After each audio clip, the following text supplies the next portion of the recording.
₹167 वाला जो पेट्रोल है ना, हाँ। ये बेसिकली जो हाई स्पीड वाले या हाईफाई इंजन वाले गाड़ियां या बाइक्स होते हैं, सुपर बाइक, सुपर कार्स होते हैं, हाँ।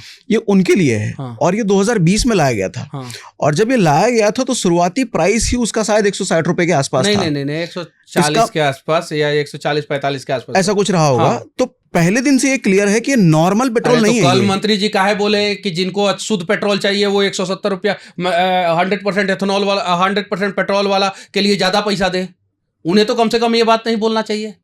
ज्यादा बोला है लेकिन 170 वाला नहीं बोला है। तो कौन सा लिया जाए वो बता दे। कौन सा लाने का प्लान हो आपके पास क्या पता कुछ लाने का प्लान हो। तो आप तो फोन पे बात करते हैं, बता दीजिए देश के लोग। नहीं फोन पे मैं बात नहीं करता। हाँ, तो आने का प्लान है तो बता दीजिए। तो फिर कौन बताएगा? हम लोगों को इतना कंफ्यूज क्यों किया जा रहा है? शुद्ध पेट्रोल लेना है, बाकायदा मेरे मोबाइल में है, न्यूज चैनल पे चल रहा है। गडकरी साहब ने कहा है कि शुद्ध पेट्रोल लेना है तो ज्यादा पैसा देना पड़ेगा। कितना ज्यादा देना पड़ेगा वो आप बता दीजिए, गडकरी जी बता दे, गवर्नमेंट बता दे, कोई तो बता दे। कौन बताएगा? आप बताइए।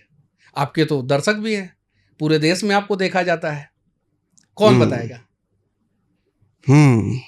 मैंने एक सवाल किया था गडकरी जी से। हाँ। कि गाड़ी वाली कंपनियां क्यों ये कह रही हैं कि E20 के अकॉर्डिंग उनका इंजन बना हुआ है जब लोग अगेंस्ट हैं इसके। अब मैं बताता हूँ। तो उन्होंने क्या बोला था कि गाड़ी वाली सोचो कंपनियां अपना नुकसान थोड़ी करवाएंगी। हाँ। जब वो कह रही हैं तो सही बात कह रही है ना। अब आप बताओ। दार्जिलिंग में गया था, 1960 का डिफेंडर वहां पे पहाड़ों पे चल रही है।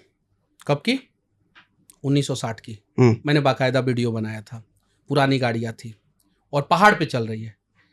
आज की गाड़ियां उतना दिन लाइफ साइकिल है आज की गाड़ियों का नहीं है, एकदम बिल्कुल नहीं है। आज तो कंपनी कहता है कि डीजल है तो 10 साल, पेट्रोल है तो 15 साल। पहले कंपनी ये नहीं कहती थी कि 10 साल 15 साल। पहले गाड़ी लॉन्ग लास्टिंग के लिए बनाया जाता था। अब गाड़ी जितना ज्यादा मेंटेनेंस उतनी ज्यादा समस्या। अब सिर्फ और सिर्फ देश में एक नियम लगा दीजिए, ईंधनदाता अन्नदाता ईंधनदाता हैं, अन्नदाता ईंधनदाता हैं, जैसा कि नितिन गडकरी जी कह रहे हैं। तो देश के जितने भी पेट्रोल पंप हैं वो सारे किसानों के नाम होना चाहिए, सारे के सारे किसानों के नाम होना चाहिए, पहला चीज। दूसरा चीज, देश में जितना भी शोरूम है, जिनके नाम पे भी शोरूम रहेगा उनके नाम पे सर्विस सेंटर नहीं रहेगा। सर्विस सेंटर कोई किसान ही ले सकता है। देश के लोगों का भला करना चाहते हैं ना। लेकिन ये प्रैक्टिकल नहीं है ना, किसान नहीं को कहां प्रैक्टिकल इतनी है। समझ है। वैसे ही प्रैक्टिकल E20 वर्तमान समय में नहीं है।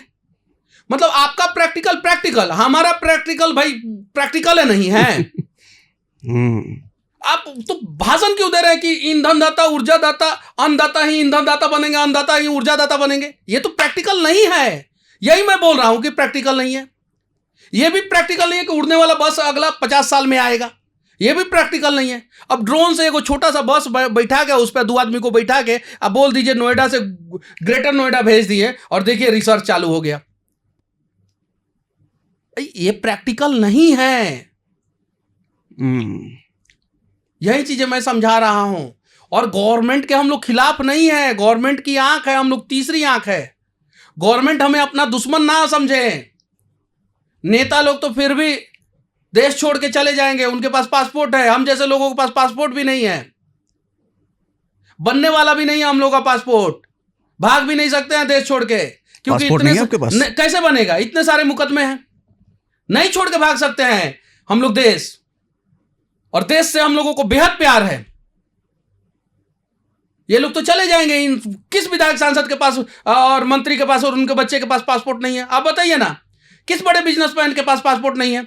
ये लोग चले जाएंगे खाली करके, कंगाल करके देश को। हम लोग कहां जाएंगे? हमारा आने वाला जनरेशन कहां जाएगा? आज पॉल्यूशन इंडेक्स में पूरी दुनिया में पीछे से दूसरे नंबर पे हैं हम लोग। पर कैपिटा इनकम के मामले में देख लीजिए हम लोग कहां हैं। तो बहुत सारी चीजें हम लोग चाहते हैं कि गवर्नमेंट इन सब चीजों पे ध्यान दे। और करप्शन का लेवल बढ़ रहा है। और करप्शन का लेवल कौन कर रहा है? मैं जानता हूं कि करप्शन ऊपर के लोग नहीं कर रहे हैं, लेकिन नीचे से तो हो रहा है। और नीचे अगर कार्रवाई नहीं होगा तो लोग कहेंगे कि ऊपर वाले लोग शामिल हैं।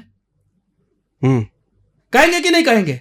मान लीजिए कि एक अस्पताल बनाने के दौरान, बिल्डिंग बनाने के दौरान करप्शन हो, बिल्डिंग्स में क्रैक्स आ जाए, सड़क बनाने के दौरान सड़क में क्रैक्स आ जाए और उसका वीडियो अगर पहुंचाया जाए, माननीय मंत्री जी तक पहुंचाया जाए और मंत्री जी कार्रवाई अगर कर दे, तो लोग क्या कहेंगे?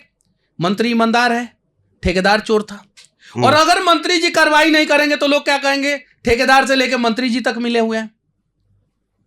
तो इन चीजों को समझने की जरूरत है। बाकी देश के लोग समझदार हैं और वोट आप किसी को दीजिए, कोई फर्क नहीं पड़ता। आप मोदी जी को वोट दीजिए, कांग्रेस को वोट दीजिए, जिस पार्टी को देना है दीजिए। सवाल तो सरकार से होना चाहिए कि नहीं होना चाहिए।